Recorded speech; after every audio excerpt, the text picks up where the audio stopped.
Hey guys, so today my video is about how do you motivate your kids, okay? One of the things I hear so much from parents and educators, especially with kids with dyslexia, is how quote unquote lazy the kids are. And the reality is that they are not lazy. It's quite the opposite. They're so overwhelmed and have so much they have to overcome and so many things that they have to really work through just to get through a typical day that it does seem as if they give up so easily in our minds and they seem like they're just, However, I do feel like with some kids, we have a storm out there, by the way. I can't believe they're actually mowing the lawn out here, but anyway. There are some kids that are born with more oomph, motivation, more drive, that instinct to be competitive. I do believe there's some kids that are born with that. Some of them, you can cultivate it in them. You can kind of guide them that way. If you have parents that are super competitive, you're gonna have kids that are super competitive. That just kind of goes with the territory.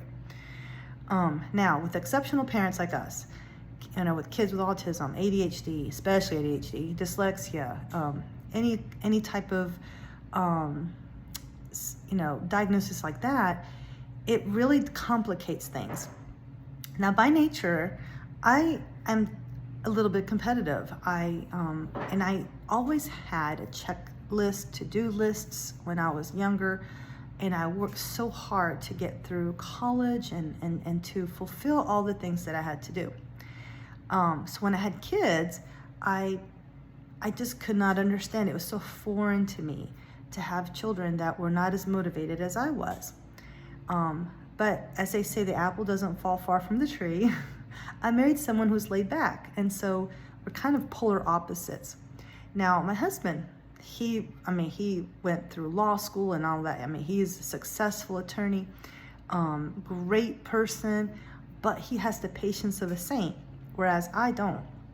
And so because of that, I think that the kids are that way. They're less intense and uptight as I was growing up. And so they let things slide. They're a little bit laid back, a little bit more chill, as they say.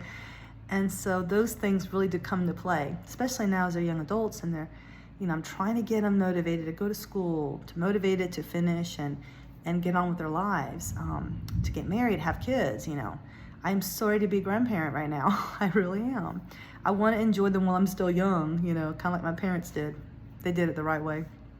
Anyway, so yeah, I would love to hear your thoughts on that. How do you motivate your kids? How do you, and when my kids were younger, we put them in sports, hoping that would encourage them to be a little bit more competitive. And we did push them, especially academically, to do better and, to bring those A's home and all that stuff, which they did. And so anyway, now that they're young adults, it's a totally different ball game. It's so just like it's a different thing. And it really does get frustrating for me. So frustrating. I really do try to be patient. I try to be understanding, and I do try to be supportive wherever I can. But it comes to a point where I have to just remove myself from the situation and just kind of take a breath and just try to figure out what to do next, because otherwise I will just lose it. And I definitely don't want to lose it. I want to be supportive. I want to be, there for them. So anyway, just be prepared, you guys. Those of you who have little ones, just keep that in mind. You want to help your children to be motivated and to be, excited about the future and to do whatever it is that they have to do to accomplish their dreams. That's part of our job as parents. And so anyway, as I am going through this journey right now, which is so tough, I just wanted to share those thoughts with you. And as always, good luck on your journey. And I'll talk to y'all soon. Bye.